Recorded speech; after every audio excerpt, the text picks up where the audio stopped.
Welcome to GACC South Unplugged, a transatlantic conversation with CEO Matthias Hoffman.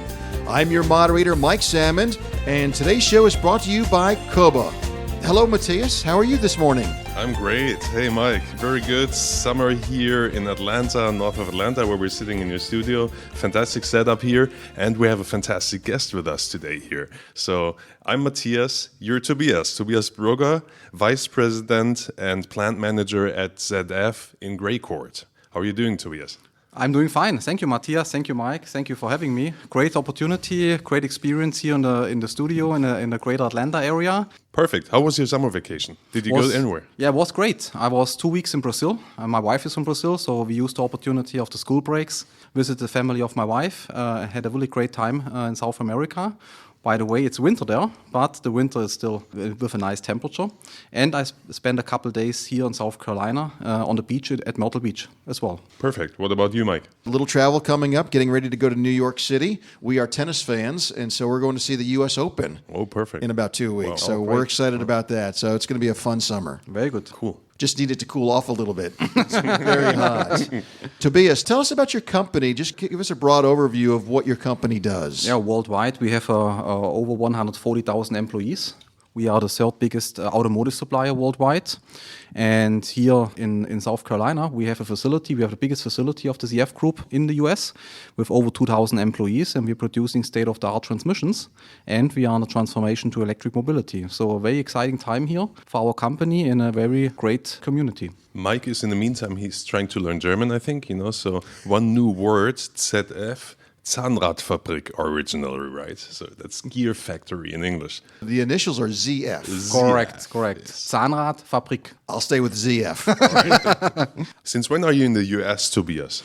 I came to the US in 2015, so already a couple years here in the US, and I'm really enjoying here the experience on the work environment, but also outside of work.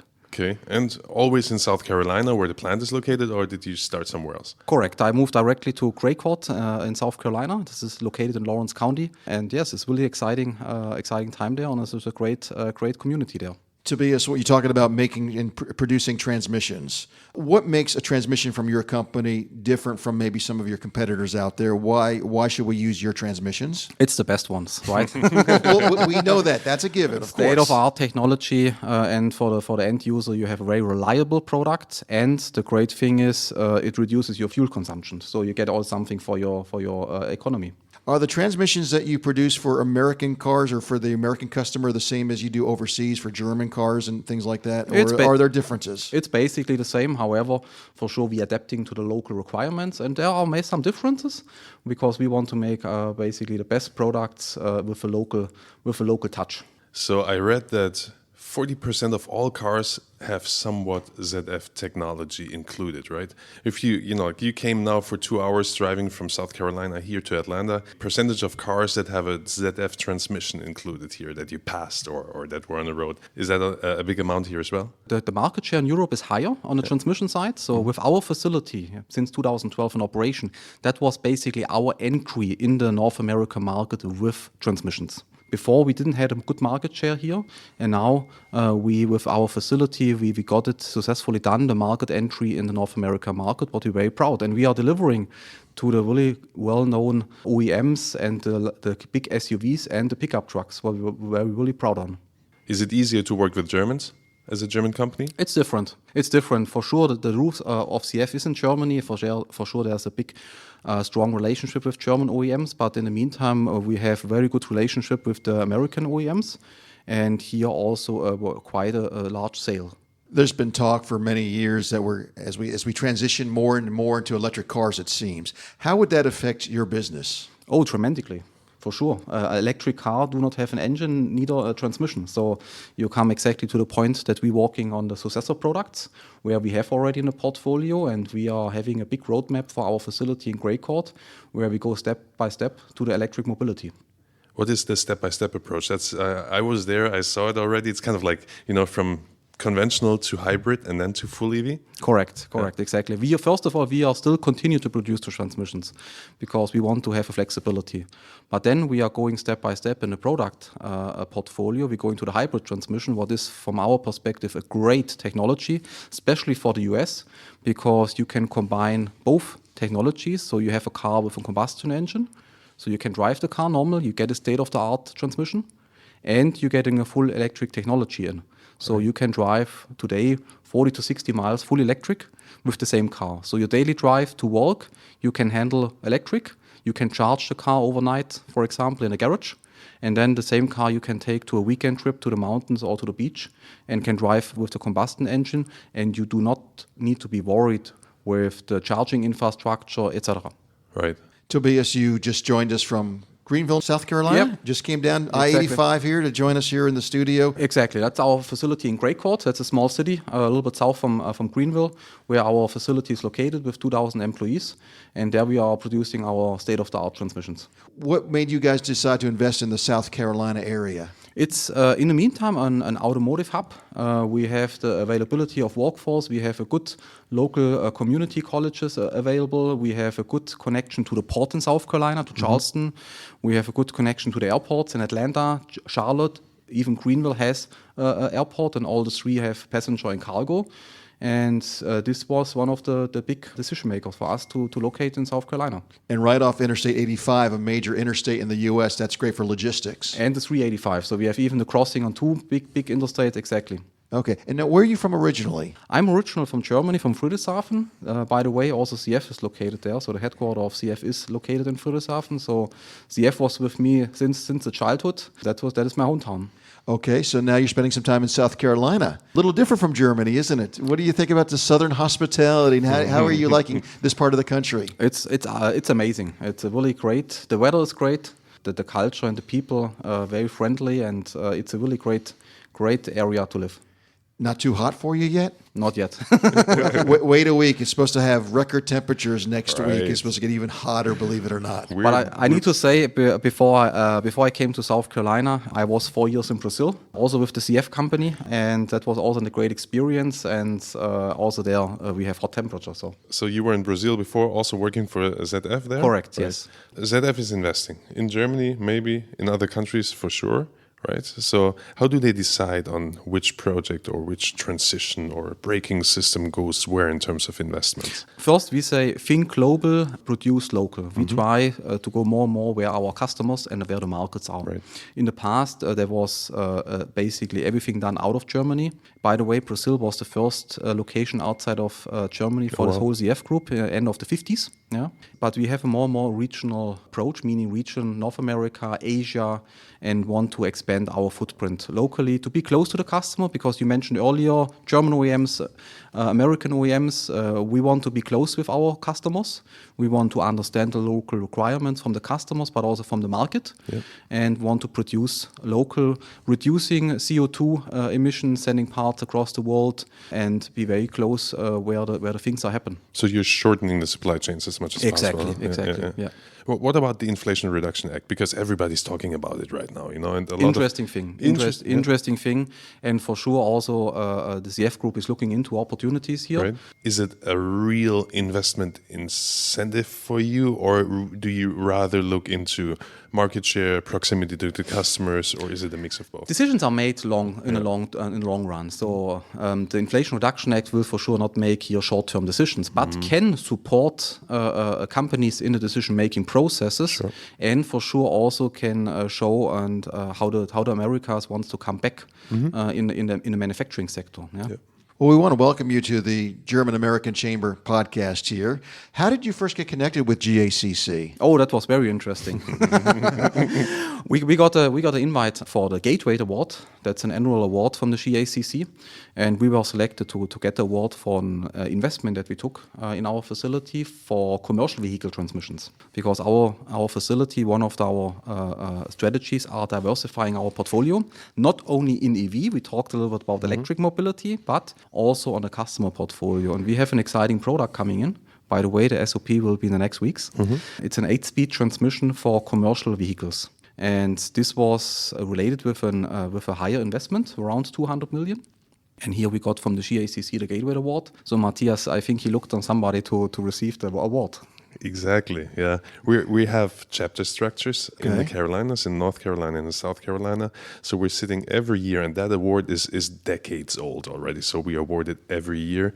So we're looking with the leadership teams of the chapters into like, okay, community engagement, investments, certain factors, and look into like, hey, who should get that award this year, and then it was pretty clear last year who should get the award, because that 200 million investment creating around 500 new jobs, I think, etc. Yes. Huge impact actually on South Carolina. So it was crystal clear that ZF was the winner after the whole nomination process, etc. And then we didn't have much of a relationship before, right? So then I invited Tobias. Tobias came with his CFO. Yes. And that's where our love story with the GACC South started. It's a love story. It has to go both ways. Of course, you gave them an award, and that you guys are members now of the GACC? Correct, yes. For those, Matthias, that maybe are not familiar with GACC, explain what you do for your members. All right. So first of all, GACC South, like 3 pillars, So we're a member organization, we're a service provider to companies, and we're the official representative of German industry here, or German business in the US or in the southern United States for 11 states. North Carolina down to Florida and the West, including Texas. So that's our region. So for our members, we offer a lot of member benefits, but we have a lot of events, from conferences to networking events, to a big gala that is coming up again in October, etc. So see us a lot as a networking platform, right? Networking is a major part, and then of course information exchange and like briefing the industry about developments in Germany, etc. So a lot of services and a lot of membership benefits. So I think that ZF can profit from them. I hope that Tobias sees it the same way, right? Yes, absolutely. I mean, the network opportunities inside the GACC are really great. I would refer to our great conference in Charlotte that we had. And it's a really good opportunity to connect either with other companies that may have similar challenges. So you can exchange, for example, on labor availability and approaches, what they do. But you also get in contact with consulting companies, with service providers that you may not getting in the same quality in contact. So you've seen a lot of benefits of being part of the GACC. Absolutely. It's a very good network, and you have a really good opportunity to connect. Tobias, you work with American companies that are based here as well. You don't have to be a German-based company to be a member. Absolutely not. So let me tell you a story from 2 days ago. We had one of our regular tables, our Stammtisch, kind of like these mix and mingling events where you hold a beer and eat some Wurst, Yeah, good German beer, I might add. Good German beer, absolutely, yes. And, we had that in Atlanta 2 days ago. I was there. And for me, yes, the German community, yes, they're coming either way. I think it's kind of like given that German companies, German executives want to exchange views, even, summer vacation experiences, over a beer. But for us, it's super important that we're an inclusive community there, So, of course, Tobias, as you heard, some of his clients are American companies. So German companies don't want to deal just with Germans, right? So it's super important for us to kind of be an inclusive community. So we're dealing there with a lot of Americans and American companies. So it's a wild mix, Americans, Germans, Asians, whatever you like. Yeah. Tell me about your Stammtisch that you're planning with the leadership team now at the legendary Hans and Franz Beer Garden. So it's upcoming. Next week we will have it. And I hear that we have the highest registration. So I'm looking really forward. I hear that the restaurant's a little bit concerned about the parking lot, but we will get through that. Very good. And yesterday, the same thing took place in Charlotte at the Old Mecklenburg Brewery. Also a fantastic event, also highest registration numbers. So I feel that people, first of all, want to connect, especially when they come back from summer and business is picking up again.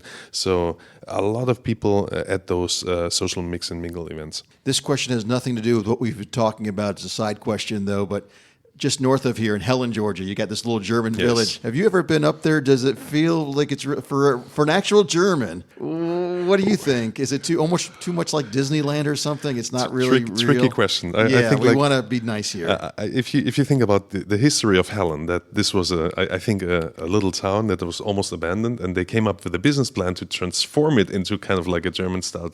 So I think it's a great idea, So when we're going there, yes, it's like for sure it's not 500 years old, that village or something, right? But hey, I think they hit it. It's fun. It's good to be there in wintertime. It feels good, Oktoberfest, all that stuff that they're doing. And in summertime, I haven't been there in summer, but I think you can go tubing there as well in the Chattahoochee, right? I did it about 3 weeks ago. All right, okay, great. A lot of fun, and went to and had a lot of German food, and it was a great day. The German food is good. Oh, it's the best. Really? Yeah, I loved it. Have you ever been there? I was one time there, and it's really great, getting really a taste of Germany. All right, I'll get us back on track. Sorry All right, about that. right. Upcoming events for both of you gentlemen. What do we have upcoming for the GACC? And then we want to ask Tobias, what upcoming events he's got on his calendar. Sure, I can go ahead. Beyond Plastics, we have in September a great delegation with Atlanta folks going over to Germany, to Berlin, and we have a lot of kind of like site visits and dialogues and talks with people in terms of sustainability, avoiding plastic, recycling, etc. So the greenish part, what we're doing a lot as a chamber, and if you look at Germany, we're going through that industry transformation and going way more green in a lot of aspects. So I think it makes a lot of sense to make people more sensitive here in the United States also about green technologies. In a lot of ways, we're a little bit ahead, I guess, in Germany because we're dealing with that for a long time already. Then, as I said, the Stammtische are coming up, in Dallas, in Greenville, in Charleston, also in your area in South Carolina. The first one actually also in Chattanooga on August 30th. So we're forming a new chapter there as well for the chamber. So we're filling it now with activities there. So join us also in Chattanooga. And then, yes, Gateway Awards, we talked about that. The South Carolina Gateway Awards. Obviously, you're not going to win it this time, right? But there was already a jury and the nomination process. So I think it's going to be exciting. That's happening on the 21st of September at the Bank of America in Greenville. North Carolina, same story. Gateway Awards on September 29th at the Bank of America Stadium with the Carolina Panthers, etc. Yeah. It's going to be exciting. Good location. And then Gala. Gala is really big for us. That's our black tie event, an annual one, October 28th. A really, really elevated, nice event at the St. Regis in Atlanta. We expect 450 attendees there. And, that's going to be, the top of German economy, but also American companies, as we said, we're inclusive. I want to go back to something real quick on a side note. You mentioned going green. The GACC South District Convention Center that we're in right now is a green building. How does America or the United States compare to Germany when it comes to green? Are we a little bit behind the curve, or are we right there ahead of the curve? I think if you look at, for instance, renewable energies, we started really early in Germany with that, feed-in tariffs, etc., pushing solar energy, wind energy. But hey, the United States has a lot of renewable energies as well.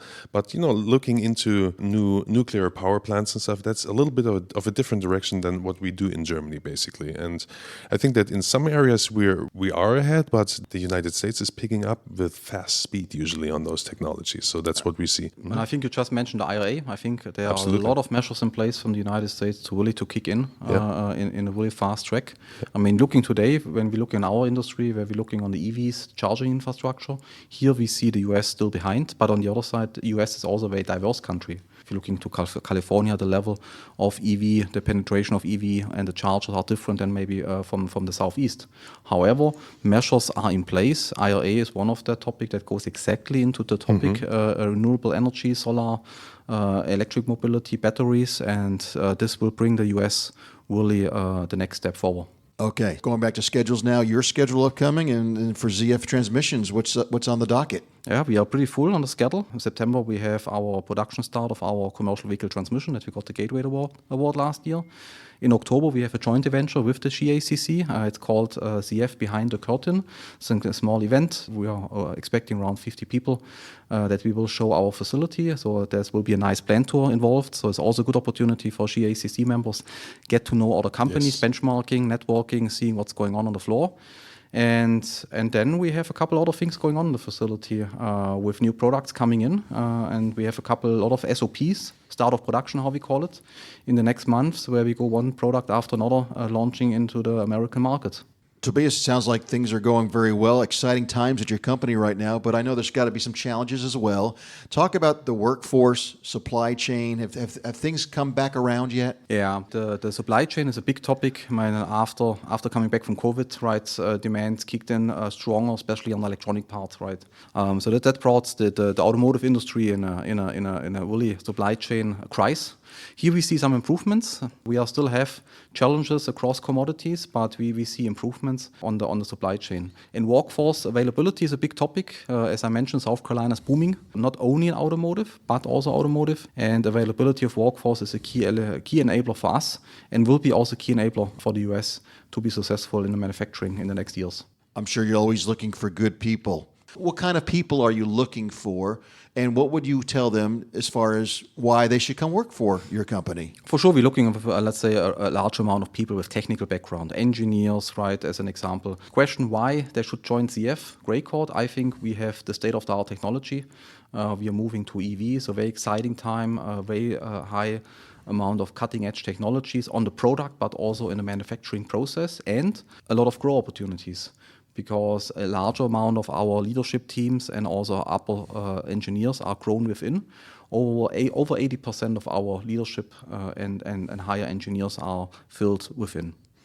Do you only recruit from the market short term? Like you want to push the gas pedal and have more staff, and then you just get them through staffing agencies, or are you having like a sustainable pipeline of creating talent? Depends a little bit on, let's say, on the shop floor for the operators. Here we have some concepts with contractors, how we get people in, and then on the engineering level we do a supplementing hiring for sure also to have the right talents involved. One of our services as a service provider is we're bringing that German earn while you learn apprenticeship system over to the US. Doesn't have to do with German language. It's just, the structure of how we do education or apprenticeships in Germany. And there we're pretty active in Georgia, also going now into South Carolina. And I think my guys are talking to your guys already about that. And that's creating a really good pipeline of talent, long-term people, not blue collar shop floor maybe, but a little bit more elevated. But that is something that I really think it makes a lot of sense if you look into CNC or mechatronics or robotronics, etc. So you get a good pipeline of people that then are also more loyal to the company in the end. Yes, it takes you 3 years, and it's a really cool mix in my opinion, because you go to the company for, let's say, 3 days per week, and then you go to a technical college to get the, like the theoretical foundation 2 days a week. Still, you have a contract with the company, you have a mentor in the company, and then kind of you can climb the career ladder pretty easily, and you have a good education, and you get out of that education program debt-free. So I think it's a great program, and I'm pretty sure that Tobias is going to pick that up as well. So, exactly, and it's a really great opportunity for us, because our processes are very specific, right, like the other companies also, and it's a very good opportunity to teach them exactly what you need, right? And one big topic for us is the topic maintenance and also the topic automation. And you're getting people with a lot of good basic skills already on the market, but to bring this specific knowledge or teach the specific knowledge here, the apprentice model is a great opportunity. And I would say the German apprentice model is benchmark worldwide. Yes. You see this in more and more countries. You have even a direct, let's say, German-based apprentice model. Yeah, I was twice at his plant, and now that we're having this manufacturing behind the scenes tour with him, like maybe you even want to join, because it's, if you look at their manufacturing and production lines, that's not just assembly, right? Sometimes, you see companies, okay, they put that part together with that part and that's it, but the depth of production there, it's super detailed, super intense. And I mean, like if you drive with a transmission engine, right? And especially now with the EV development, where you don't have any kind of background noises anymore, that noise level becomes critical for you guys. Yeah. So I think it's about micrometers, and it's super detailed. Maybe you can talk about that a little bit. Exactly, and we are our differentiator when we're comparing us with other companies, when we are on the war of talent, how it is called. Our vertical integration, how we call it, is much deeper. So we're not only assembly, we are producing, and here's really, let's say, the knowledge behind. And as you mentioned, noise is a big requirement, not only in EV, but for sure in EV it's an extreme high requirement. But already on a transmission base, we have one of our biggest focus topics are the topic noise. You've talked about your investment in the Greenville, South Carolina area. Are you looking at investing in other areas of the United States? What's your plan maybe 3 years from now, 5 years from now? We have a broad footprint in North America as well in Mexico. Yeah? And for depending on the business units, we have several locations across the US. We have an additional facility in South Carolina, a smaller one. And we have also a small facility right outside of Georgia. We're looking basically based on our footprint what makes sense on investment. Okay, favorite sports team? Bayern München. Bayern München. Oh, that's a bad answer. We're both from the south of Germany, you know. Well, I'm more from the Stuttgart area, right? Good. Okay, favorite South Carolinian food? Smokehouse. Okay, right. You recently became a chapter director of our South Carolina chapter. So tell me a little bit about the structure of the chapter, because I think it's a fantastic setup that you have there. First of all, we have a great leadership team. Yeah. We have a diverse group out of manufacturing, out of service providers, consulting companies. So that's, first of all, we have a really strong team there. Yeah. Younger people, senior people, that's great. And the South Carolina is one of the booming areas. So I think we're here also with the German companies in the South Carolina coming to the Carolinas. I think it's a really great chapter, and we're really looking forward for the Gateway Awards. Yeah, it's a really exciting event, and the GACC did a great job in the location decision, and we're looking really forward. Perfect. Relationship between South Carolina and North Carolina. Oh, very close. I saw in Charlotte we have here already both flags on the Panther Stadium. Right. But I'm also contacted. I'm in contact with Henning Brunks, the chapter director for North Carolina. We chat normally once a while, so a very good connection. Perfect. And we have our boots on the ground there. Ji Bing Wang, our manager for the Carolinas, doing a fantastic job for both Carolinas. Right? Exactly. Oh, that's perfect. I came twice to your facilities. Once with the Consul General here from Atlanta. That was fantastic, really in-depth look into your plant. But then we also came once with, and that's what we're doing a lot, Mike, just by the way, because you were asking, delegation trips for German companies coming over to the US. Ones that are short before pulling the trigger and investing here, some that want to, probably become suppliers for certain industries, etc. Was that something that was interesting for you to bring over that group from North Rhine-Westphalia? This was really great opportunity, because I made a connection with a company that does specific measurement equipment, also for CF. Yeah. Didn't supply it yet for the US, but supplied already to our mother companies in Germany. Right. And that's exactly technology we need for the EV. Perfect. So that was a really great opportunity. Perfect. Super. No, that's good to hear. I didn't know, because a lot of times as a networking platform, you create those connections, but then when they do business, they don't put me in CC on their emails. Yeah. You don't see the results or the fruits of your labor sometimes. Exactly. Tobias Brugger, ZF Transmissions. Anything else about your company you'd like to share with us today? For us, it's really great. It's a pleasure to be in the Carolinas, and really exciting about the automotive industry to do this in the US here, and exciting time we are in. And Matthias Hoffmann, any final words regarding GACC South? And of course, maybe your guest today. I mentioned a couple of events, so www.gaccsouth.com, events calendar, check it out there. A lot of activities going on right now, a lot of activities coming up, so please join us. And I'm not talking only to our German listeners, but also to the American companies around. So that in terms of GACC South, a lot coming up. And with Tobias, thank you so much. I think that we can really call it a love story, like getting to know each other, through the Gateway Awards, and then having you more close in terms of plant visits and connecting with companies. And now a great story with you becoming the chapter director and doing a fantastic job there with the leadership team. Yeah, thank you so much. It's a pleasure to be connected in the GACC, and I think it's a really great opportunity for us as CF, and for me also personal here to get stronger connected with the community, with the German-American business, and looking forward for what comes next. Perfect. Thank you. Thank you, gentlemen, and thank you to our listeners for joining us here on GACC South Unplugged, a transatlantic conversation with CEO Matthias Hoffmann, brought to you by COBA.